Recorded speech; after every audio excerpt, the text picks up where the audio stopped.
I believe, media is the greatest cultural communicator of our time. It's the largest communicator of our cultural values.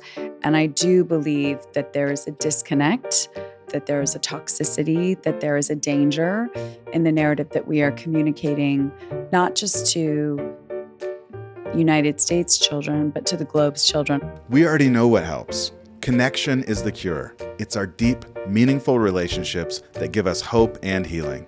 Welcome to This Helps. I'm Marlon Morgan, licensed professional clinical counselor and founder and CEO of the national nonprofit Wellness Together. Join us as we practice authentic and vulnerable conversations that inspire us to go deeper with the people in our own lives. Today, we're going to hear from an expert in identity, culture, youth mental health. She knows about making movies, changing the narrative, helping us as a collective species to kind of explore on a deeper level some of the things that we suck at. And she is going to help us make those things right.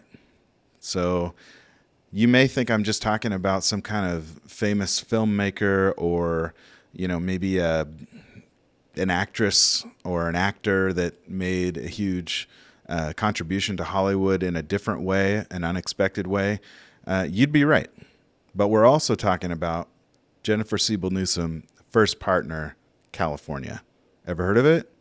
It's a state, and it's my state. It's our state, and I love it, and I love what she's done with the place. So I hope you stick around, listen to the conversations. You can hear me asking about what it means to be a real man to someone who's not a man, but definitely knows what she's talking about. And she also had some great parenting tips for my two boys. So stick around. If you're a parent, if you're an educator, if you don't live in California, or if you do, look, she's classy, but she's also really smart. So you can't expect her not to notice some of the things that she's talking about. And I'm with you. So come with us on a journey through some expected, some unexpected, all of which totally rule. Enjoy the show. Jennifer Siebel Newsom, welcome to This Helps. Thank you so much, Marlon. It's great to be here. Well, I could not wait for this. I was wondering if I was going to be nervous or excited, but I think more excited to talk with you. So oh, it's great. I have a few topics. We're going to hit identity, culture, our youth mental health, of course, boys and masculinity, because asking for a friend, I have two boys, and so I do want to take advantage of your expertise there. And I think we'll try to finish on a hopeful note and talk about community. Great. Sounds good. First Partner of California is only a fraction of your story. Who is Jennifer Siebel Newsom beyond the political spotlight? And what should we know and understand about the journey that brought you here? That's a big question. Yeah, it is. Who am I? I'm a mom of four, as you mentioned, a sister to originally four girls. I am a champion of women and children, a lover of humanity, strong but vulnerable, a little too much of a perfectionist, an artist, but also a businesswoman, but somebody who's interested most in systems change and in making a difference in the world. And so I think, from the get-go in my work, whether I was working with Conservation International with indigenous communities in Latin America and Africa, or to, my college days on the soccer team or with a sorority, to my business school experience where women were 22% of the class. Yes. To the entertainment industry where there was such a dearth of women behind the camera, and in front of the camera, women were really objects purely for the male gaze or stereotyped and if powerful, sexualized. Mm-hmm. And if you look at all those different things, I think that I've touched or experienced, and then most recently as a political spouse, I've been most keen in the systems change piece. really kind of diving under the hood and looking at why things are the way they are and what we can do policy-wise, practice-wise, culturally to actually make a difference to shift the status quo. I was doing a little preparation for our talk. Something I didn't mention in the intro was both a BA and an MBA from Stanford. Yes. Which I just kept thinking to myself, what am I going to read next? Because what hasn't she done? And then you did acting, and you've written and produced and directed films. Yes. I think, and it seems like nearly everything I've seen that you have created to this point focuses on sort of a deeper meaning and challenges some of the things that we struggle with as humans, and really gets to the deeper problems with that versus staying around that whole policy agenda. You often think deeply and create things that are changing not just the way people think, but how they feel. Thank you. Definitely, film is an incredible medium to shift hearts and minds and awaken consciousness and change attitudes and behavior in the process. And there is that emotional component, that emotional storytelling component that a beautiful picture with score can really transform. And so I've enjoyed the medium of film to tell stories and speak truth to power. What actually moves you to all this action, and what keeps inspiring you to make the world a better place? Because you could have just made, not that there's anything wrong with making regular films, but none of them are that. They all have a message and seem to make the world better. You're very kind. I feel like we've been given this opportunity to be on this planet during this time. We're all here for a reason. And I feel a tremendous responsibility to make a difference with this time and this opportunity. And most recently with this new platform, I'll always do some form of systems change work, cultural change work, whether my husband's in public service or not, because it brings me tremendous satisfaction. They say that the happiest people in life are people who are other-oriented. And I think in some ways, without even knowing or understanding it, I think in some ways it's helped me on my path, my own journey of mental health and well-being. So helping others has in turn helped you. I believe so. I believe that for everyone, it gives us meaning and purpose and passion beyond ourselves. I mean, we're living in a time and an age with, I would argue, a lot of materialism, a lot of perceived need, a lot of narcissism, even malignant narcissism.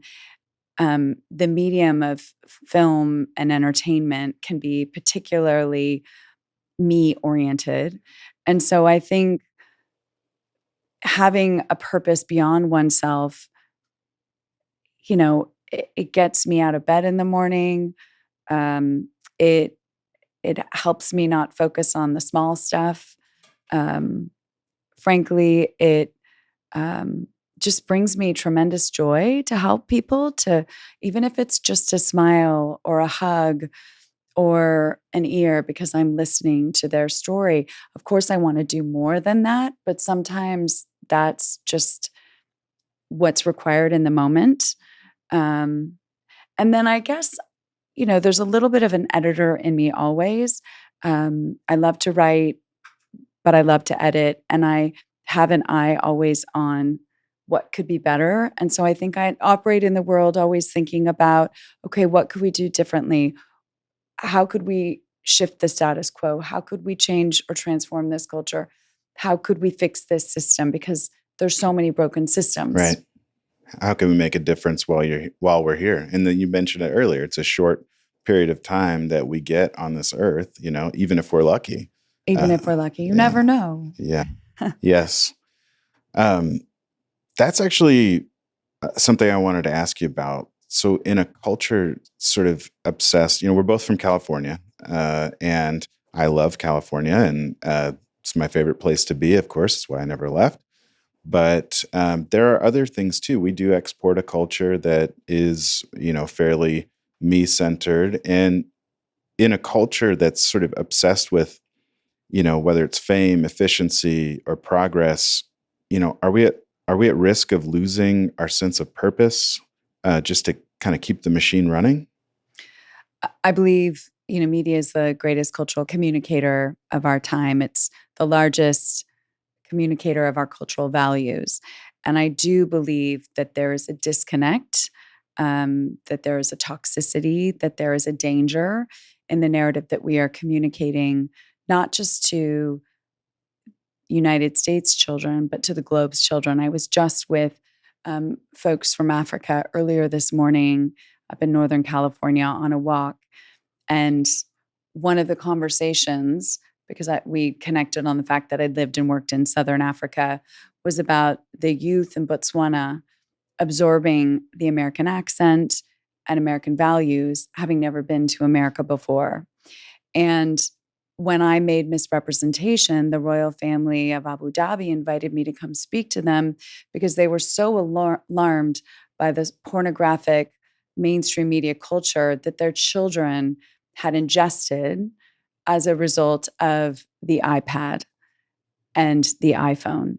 And so I share all this because we do have a responsibility in our country that needs to be beyond getting rich quick and making money, but really about leaving the world in a better place than we found it, which means creating media and stories that are inspiring, that are uplifting, that are informative, that are educational, and not just that are the lowest common denominator of what it ultimately means to be an American. Yeah. Yeah, I've heard a similar version of that from Tristan Harris, Center for Humane Tech, and I love Tristan. yes, he's wonderful and very thankful for his work. And I think he puts it, that it's sort of a race to the bottom of the brainstem, but for profit. Yes. And that is sort of dehumanizing, and I think taking away a great deal from the human experience. It is. And it's why you see so much dehumanization online. I have to say, I was on X for a while and I literally deleted the app on my phone because there was so much dehumanization and just cruelty. And that energy, we're all energy, Yeah. but that energy reverberates and it stays with you. And you wonder why you snap at a kid or snap at a dog or snap at a colleague. It's not healthy. And I've seen a real, I mean, it was always slightly dangerous with Twitter, but it's become even more dangerous and more toxic and more harmful with the new ownership. And so I think as a result of that, we have to use our power as consumers to not consume that which is so harmful to not just ourselves, but to our collective conscience, to our social health. Do you think it's hard for people to believe and understand that as human beings, we're tuned to this negative filter to kind of look for negative or dangerous things, to keep ourselves alive? Like we've evolved to be this. And then is it hard for them to not see that the people trying to get our attention understand that and that they're just using that against us? 100%. They're profiting off of really understanding neurobiology and the way the nervous system operates. Fox News does the same thing of keeping its audience in fight or flight. Yeah. And really on edge. And so, I think it's critical that we as citizens and consumers try to consume less of that which is harmful and toxic and more of the positivity. It doesn't mean you don't need to know about the reality in the world, that there is pain and suffering in the world. I'm not saying ignore that. I think it's ignorant when you don't read the news, when you don't know what's going on. But there's a difference. There's news, which is, traditional news sources, even if they are not purely, even if there remains a profit motive Still in some of those. Advertising happening. Yeah, I there's think advertising. There's there often is a bias dependent on who the owner is. But there are incredible journalists with integrity in our country who work for these, periodicals and news outlets who do perform, proper journalism and cover the news in a way that is less biased versus those which are pure infotainment, which are just making money off of like Sky Rizzy stereotypes and commercial, tropes. like And it just seems like a lot of like big pharma commercials or something. I don't, and then like real upsetting stuff in between. Like if you want to be less upset, take this. But if you want to be more upset, keep watching. Is like lately I've been going to a gym and they have all the news channels. And I actually wasn't going to bring this up, but I feel like you're the perfect person to ask, and you have the exact experience that it would take to answer this question. But I have been noticing, because they'll do all of them, CNN, and then just kind of go down a row, NBC, and then at the end, it's Fox News on both the huge banks of TVs. And what I notice is there's a lot of information about what's actually happening throughout the world. And then ironically, do you know who I see on Fox News more than anyone else? my husband. Yes. Yeah. It's always like the Dems and like I know. Gavin and like what there's some weird normal human thing that he did that day, and it's like that's news. Why? Who cares? I think I don't understand, but other than there's an obsession with my husband. He's making them a lot of money. I have to say, I would imagine, because they must be keeping people watching. Well, I think what's again so damaging is news used to be a public good. It was not a for-profit industry, and when we deregulated media in 1996, everything shifted and became, given our capitalist enterprises, shifted in a direction that some exploited more so or took more advantage of, and others ultimately tried to stay a course of integrity and journalistic integrity. Yeah, I'm a big Judy Woodruff fan, and yes. Now Amna Nawaz, but that's kind of the most I've found to be the most balanced place. But thank you for answering that, because I feel like it's been really bothering me, because it's like a professional. I feel like most of the programs on there are like insult comic like driven, like they're just like, Dan, check out what this person did here, and it's like I kind of want to know what's going on, and I actually would like to know their perspective, or but I don't get it. I think there's some stuff going on in sort of the personality realm of personal destruction, which is versus news and information. And I mean, it's why we now have, I think, the California Courier and the California Post in California. We didn't have them before. So again, it's sort of the cheap, lowest common denominator, sort of trashy tabloid. Professional haters. That's how I would describe it. And at the end of the day, I was with some beautiful human beings earlier this morning who spoke to the fact that we all in some sense are from one womb. And this concept of like the most essential value system is really around human dignity. And we've lost our way, and you see it online, you see it in political polarization right now, you see it invading the innocent, pure little minds of our children, whereby we've lost that. And again, I liken so much of this to a lack of leadership and role modeling and entertainment or media landscape that has been more extractive in terms of, I would say more a technology landscape that's been more extractive and profiting off of vulnerabilities. And things that are upsetting and triggering your nervous system. It just seems very base and almost like, the behaviorism's gone so far that it's hard to even know who I am without reacting to someone else's content. And it has to be content that is made to get into my mind, which is not going to do unless it upsets me. And it's why I've invested so much, especially as part of our California for All Kids programs. And I say I mean the California government has invested in parks and libraries and children spending more time in community, in nature, in community schools, but really away from screens. There's so many antidotes to children spending time online because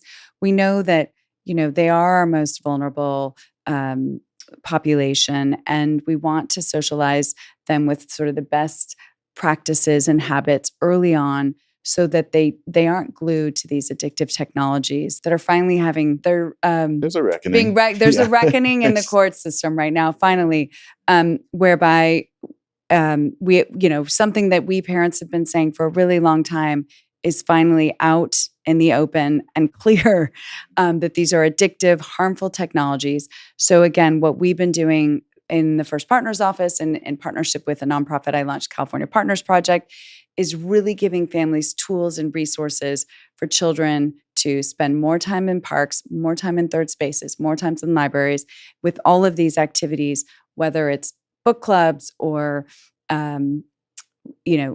arts projects, or again, the library parks passes or adventure passes, so that they realize there's more to being addicted to a screen 24/7. I love libraries, and it's libraries don't necessarily sell because they're not like totally scary and upsetting everyone. Yeah. But I still, I feel like I have a lot of great places I can go. I still go to the library to hide out if I'm too much going on at Oh my my gosh. office. And That's fabulous. yeah, Libraries, California's public libraries are my favorite they're places. so good. I love them so much. I love bringing my kids there. Like some of the coastal ones, like Half Moon Bay has a new one. Encinitas, which is where I live, it overlooks the whole coastline. Oh, how beautiful! It's beautiful. You can watch the sunset. Lucky. Yeah. So we live in the most beautiful state. We're so lucky. We're so blessed. I know. I feel like I just gave away my secret. I know. I was like, it's literally a palace for me to walk into and just look at all these windows, and read a paper book. Seriously. It's so relaxing. It just slows your nervous system down. It brings you back to reality. It's quiet. It's quiet. And last, the smell of books. I feel like the smell of books for me is like, you're safe. Yeah. But I wanted to ask about something a little more upsetting, because I want your guidance for us on how we are going to help students, kids especially, how we're going to regulate and the chatbots that are kind of ingratiating themselves, not just to adults, yes, but sort of this point pretty unregulated to kids. Yeah. And I'm worried they're going to come in and be what Jean Twenge calls an experience blocker of actual friendship, connection, and all of that. Yes, 100%. So the governor signed legislation on chatbots. The idea is innovation with guardrails. So that was the first step when it came to chatbots in terms of the legislation. To your point, I think we have to look at what are the benefits and what are the downsides. There are no benefits to children having social media and all of this access until they're of a certain age. I do know the governor has committed to signing legislation looking at 16 and under as not having social media, and will be a tremendous benefit. I regret the day I gave my two eldest children iPhones and access to a supercomputer 24/7. At 14, I thought I was so smart and savvy. Pretty good still. But 14 was still too young for me. Yeah. Yeah. Given their addictive tendencies and personalities as children with, learning differences who are more vulnerable, right. Mind you, right? Of course. But also coming out of, as we know, the pandemic. And then again, we're looking at in California schools, and LAUSD just announced something, too much time on screens at school and too much access with the Chromebooks brought home from school. Yeah, the school Chromebook is a big deal. It's kind of people are starting to realize, hey, I don't know if I really want this. Is it really worth it? Right, exactly. Yeah. I mean, and let's all remember that so many of us actually learn more from actually writing. That's how we've developed as humans. That's right. And we learn more from being together in person. We were lucky enough. I was so excited that, this conversation was going to be in person because it feels and sounds different. Yes. So, yeah, I think continuing to, I never thought we'd be in this place where the biggest competitor to what we're doing in mental health is something that has nothing to do with humans at all. That's And right. it's sort of, like a sponge taking up all the joy and connection that we might otherwise have. So one thing I will share is I have a new documentary coming out at Tribeca Film Festival in June, Misrepresentation Rise Up. Yes. And without giving the film away, a component of the film that is obvious to me and is obvious, and it will be obvious to you, obvious to most people, but is really just the fact that we don't have women in leadership designing these technologies. And oftentimes the people designing these technologies and starting these social media and tech companies are not the predominant caregivers. They've either sourced that it's been outsourced, or their partner is playing that and performing that role, in which case they're not necessarily privy to the damages and downsides. Add to that what everybody knows, that folks in Silicon Valley don't give their children access to the iPads and the technologies that they create. So you have that ignorance in terms of the creativities and leadership, and those designers are, for the most part, so focused on profit and making money that our children are so vulnerable. So until we have more women on these boards, more women in the C-suite, more women designing the algorithms and the technologies of generative AI, not just historically, which still has to be shifted in terms of who has seats at the tables of power, until we have more of the feminine, until we have more caregivers in those roles, until we have more women in those roles, we're going to ignore we're going to create so much damage And not even really know or understand the damage that. and not know or understand the damage. So if we want to prevent all the downsides and damage, we have to get ahead of it by ensuring that you have all of these different perspectives at the tables of power. And children need to be a priority. Children also should not have access until they're of a certain age. That is clear. But the fact that they're profiting off of these young minds, exploiting these young minds, leading these young boys and girls down dark paths towards not just deeper, darker depression and anxiety, eating disorders, and suicidal ideation, we have to wake up. Yeah, but they're rewiring our next generation's brains. I mean, we know with synaptic pruning, it happens several times before you're 12 years old. That's right. And whatever you strengthen, as far as like a freeway, those neural pathways. So we're going to have, a lot of students and kids and with a neural pathway that's strengthened to change their attention and focus every 3 seconds, or if it's not interesting at all to them, then not be able to pay attention at all. That's right. So like, you're making me really sad. Oh, I'm sorry. I'm really depressed. Yeah. I know. Oh man. I feel like, oh my gosh. Well, at least we can be in it together. Yeah. And you know what though? It is so tragic. The hopeful piece is that you're here, that you're doing what you're doing now. I'm hopeful that, you'll continue to make a huge impact. And, I have a 4-year-old boy, a 12-year-old boy. So I want to ask your advice on a few of these things. Yes. What, are the subtle ways? I grew up, I played football. I did so many of the things, and I got all of the messages that the mask you live in, like the beginning, when be a man. Yeah. When it first comes on, I'm just Man like, that just sounds like the late 90s in the locker room. Yeah. I didn't even realize. So what are the ways that we're sort of subtly shutting down our boys, and how can we, what would you tell a coach, an educator, parent, how can they not do that? How can they allow them to have a more varied love, show their emotions and actually ask for help and those types of things? You asked a great question, because we actually championed this coaching challenge across the country with the Aspen Institute, and California trained 25,000 California coaches in youth sports to better meet kids where they're at and ensure that they had sort of the best social emotional learning, character building, really just building character, empathy, teamwork, all the important collaborative skills of playing youth sports versus just the win at all costs model.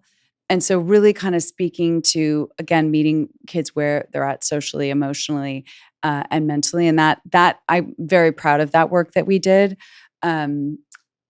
Separately, I have 2 boys as well and 2 girls. And I will say that the studies that indicate that boys are more sensitive at birth than girls, I believe to be true. Yeah. And I do see that society tries to socialize that sensitivity and empathy out of them. Violent video games don't help.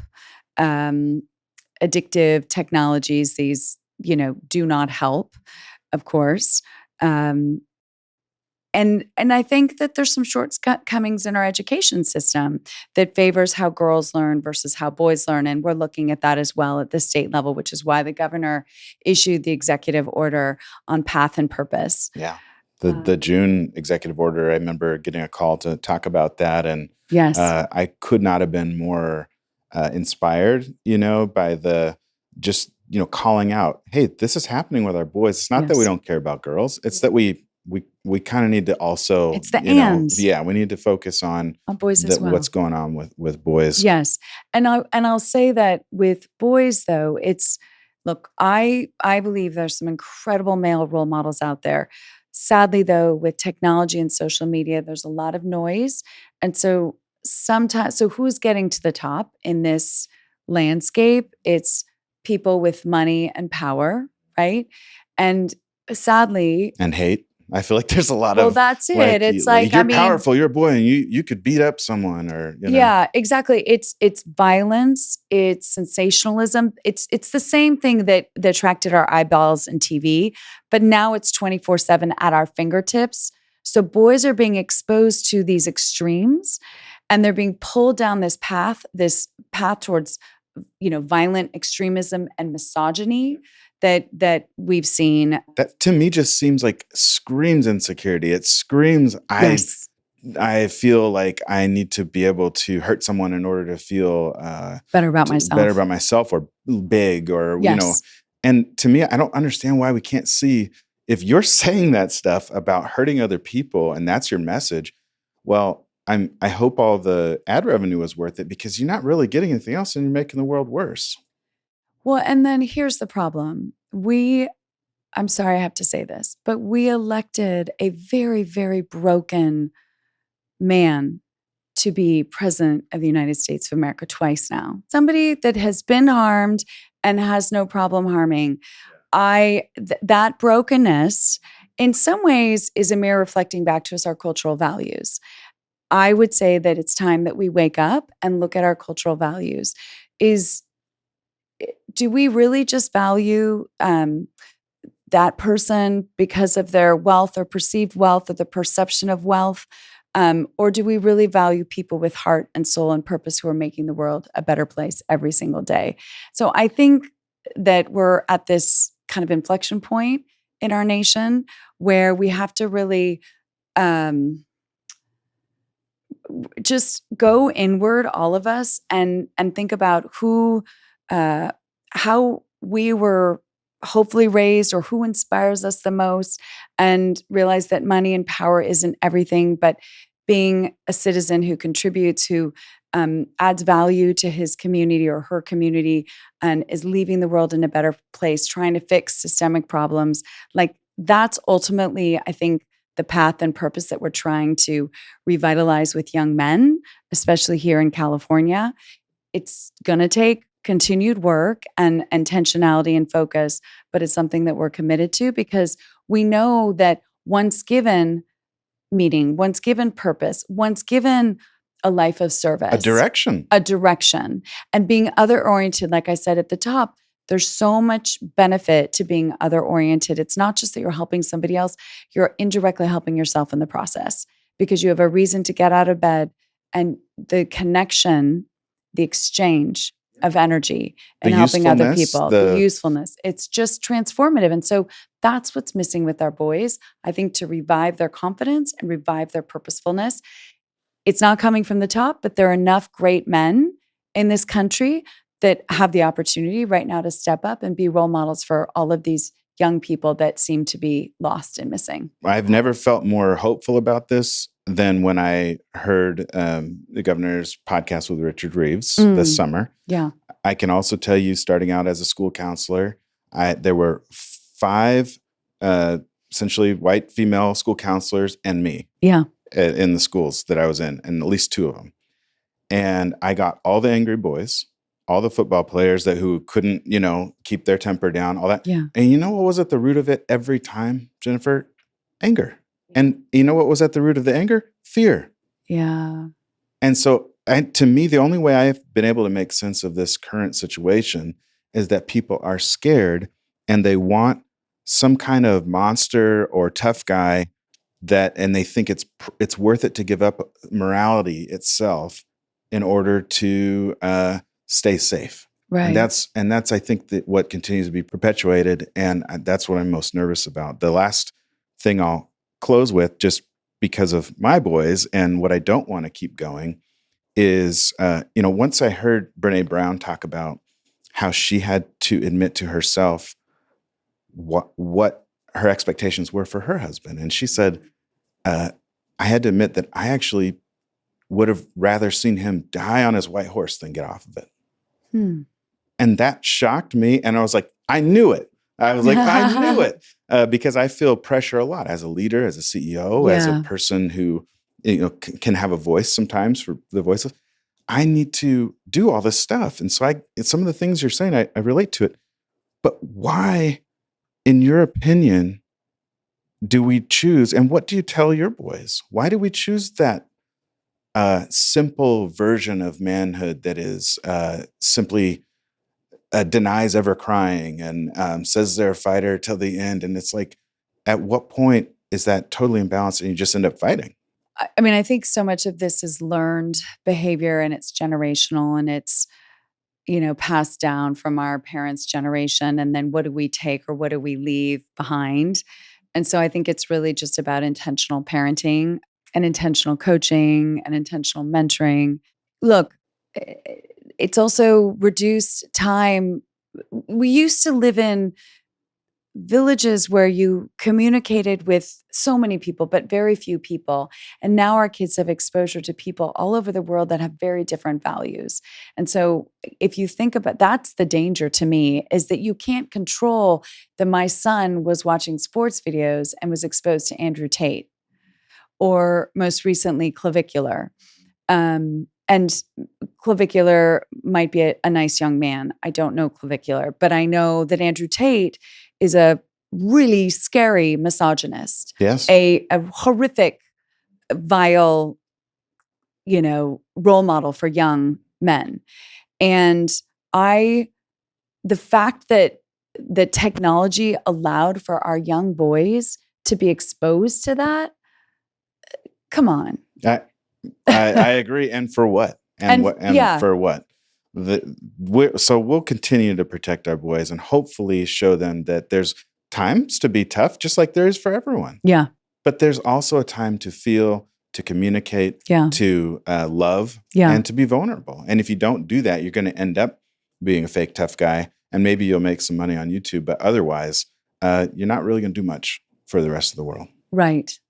Well, and I mean, just bringing it back to what we're trying to do here in California with California Love, California Strong, and the governor's over $14 billion+ investments in mental health, with $4 billion alone just in the Children, Youth, and Behavioral Health Initiative. Absolutely. With all of the resources, Bright Life, Saluna, Healthy Kids, Thriving Minds, in English and Spanish video series, the Healthy Kids, Thriving Mind parenting series, like all of these best practices to meet families and children where they're caregivers, where they're at, with best in class, evidence-based tools and resources to support them on this journey of life, right? Because it's ultimately a journey that, again, none of us should be on our own. I think we really do need each other, and we benefit from each other's wisdoms and from the social connection, whereby not only are we able to find meaning and purpose together, but feel like we belong together.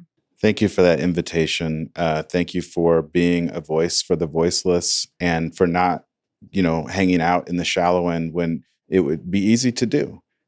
I appreciate that. So, and also thank you for being here today. I was fun. I'm honored to be here and just so happy to finally spend some time with you. Welcome back. You're a welcome back. I'm a welcome too. You're on the mic. What's your beef? That's right. That's right. If anyone recognizes that way of answering the phone, then you also know who Uncle Phil is. That's you think most podcasters over the age of like, I guess maybe my age, secretly want to be radio DJs? And that's I don't know. do I secretly want to be Uncle Phil. So from the Fresh Prince, the original Fresh Prince of Bel-Air, I'm just trying to bring along our future generations. Speaking of bringing along our future generations, what a convo you had, huh? This is good. It's good. She really didn't hold back. No. So my question though then is, can you tell us how we can help the younger generation of boys specifically understand that there are ways to be strong that aren't just, I think you've said like angry or nothing, ways that include being tender, being vulnerable, showing empathy? Well, I think you're referring to first partner saying that there are a lot of people online that are getting a lot of attention by sort of exploiting that feeling of maybe feeling small or insecure, or like what makes them valuable is their ability to hurt other people or act tough, not cry, which I always used to, as a school counselor and as a therapist, anytime I would, which in most of my clients ended up being like a 15-year-old, 16-year-old boy that was pretty much just being angry all the time. And so I'd always have to like walk them through, okay, when you were a kid and you fell and you hurt yourself, what'd you do? You cried. You had more emotions maybe than you do now. And something that comes along with maybe testosterone or getting a little bit older, and I can only speak to this as a guy, I've had this experience where you could start to grow up and you realize, you know what? I don't even have to cry anymore. Like there's something that changed in my brain that, like I could cry, it might be good, but why not just act invincible and feel in control by not crying? And we'd then talk about and the boy was usually like pretty, agreeable about those facts. Usually saying, yeah, I had that experience, and then we would talk about, well, I mean, do you think you still have those feelings, and what do they look like now? And so we would walk through anger as a secondary emotion, anger being really activated by sadness or feeling out of control and trying to regain it. And then we would talk about what it would look like to have a balance there. And then we would say something like, we would talk, this is all over a series of sessions that would almost always follow sort of this arc, which is like, well, who do you think's tougher? Someone who could have their emotions in front of other people, or someone who can't? Like, what do you think's stronger? Someone who, and I'm not saying like every time, all the time is the perfect time to break down and cry. That's not ideal. It's not very practical. However, if you can't do that at all, then there may be a problem there. And if you can't do that at all, you really only have one tool to make yourself feel better. And that tool usually makes other people feel worse. Right. Or not even cry necessarily, but to be able to say, so one of my strengths is in being able to say like, oh, I feel really sad, even just being able to admit that, I think. Growing up as a boy, I feel like admitting it's one thing, knowing it because you start to forget immediately. It's like, well, this isn't doing me any good. I'm just going to get made fun of. That's going to suck. So I'll just ignore it completely. And you do have this, and I don't know, it's possible, I'm sure, for girls growing up too, but I do think there's probably a more biological piece to, getting testosterone and feeling like, oh, okay, well, now not only does everyone expect me to be tough, but I feel like I could kind of do that a little bit. Right. But it's just like how getting them to realize and see that you're just sort of protecting yourself for the most part, not actually solving the problem, and the less you get to know yourself and can admit feelings and have insight into feelings, the less other people get to know you.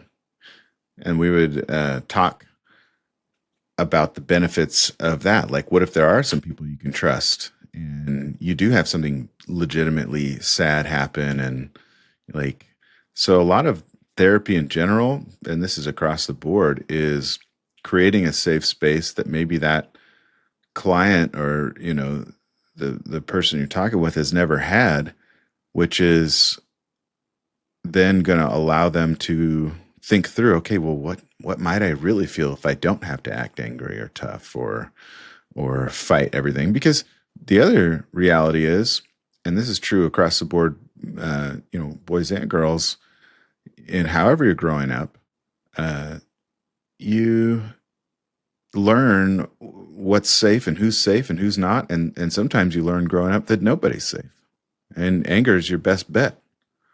So it's a tool that can be very effective, but it tends to simplify. It tends to make an experience more shallow, and it tends to keep you sort of walled off from the rest of the world, and it keeps other people at arm's length.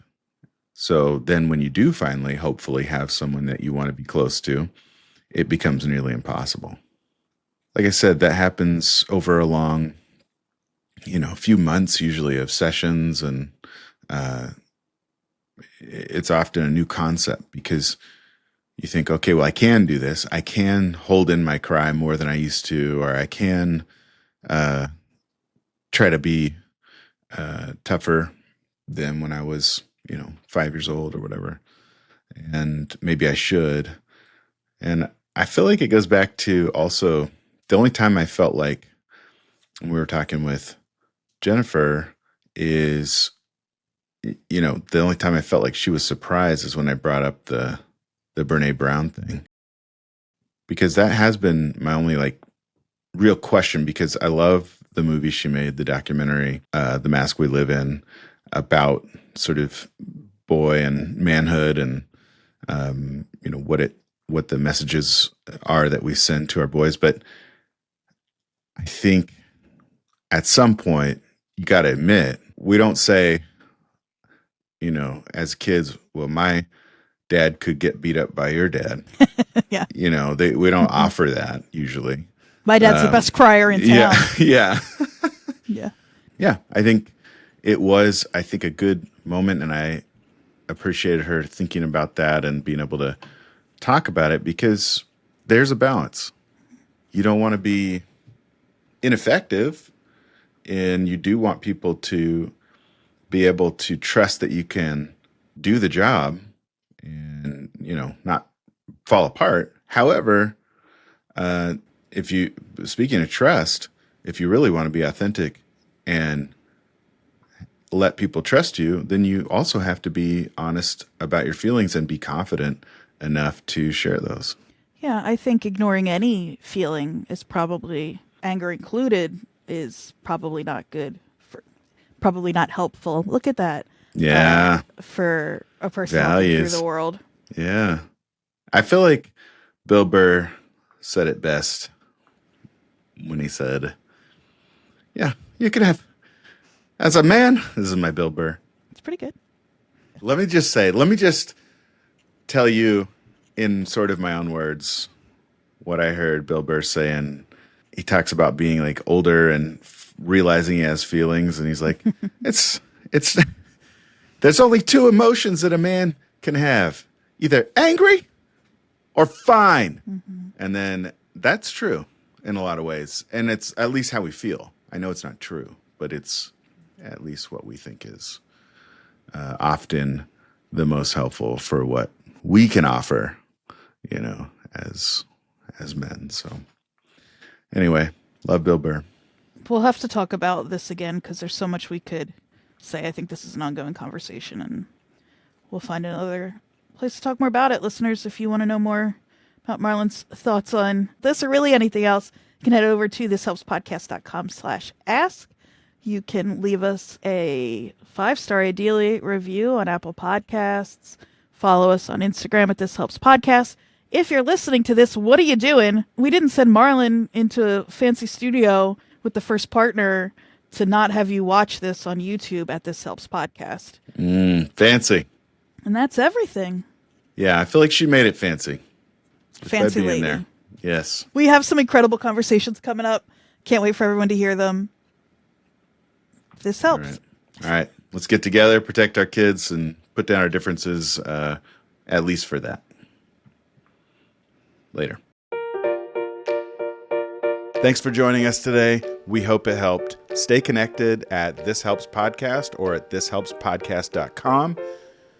The best way for you to support this show that you love so much, that is so near and dear to your heart, is by leaving a rating and a review wherever you get your podcasts. You need to know that really makes a difference. And if you could also just, tap that like and subscribe on YouTube, and you'll never miss an episode. Normally, I don't like the idea of being glued to your screen, but if it's to watch this show, double standard. So, see you next time.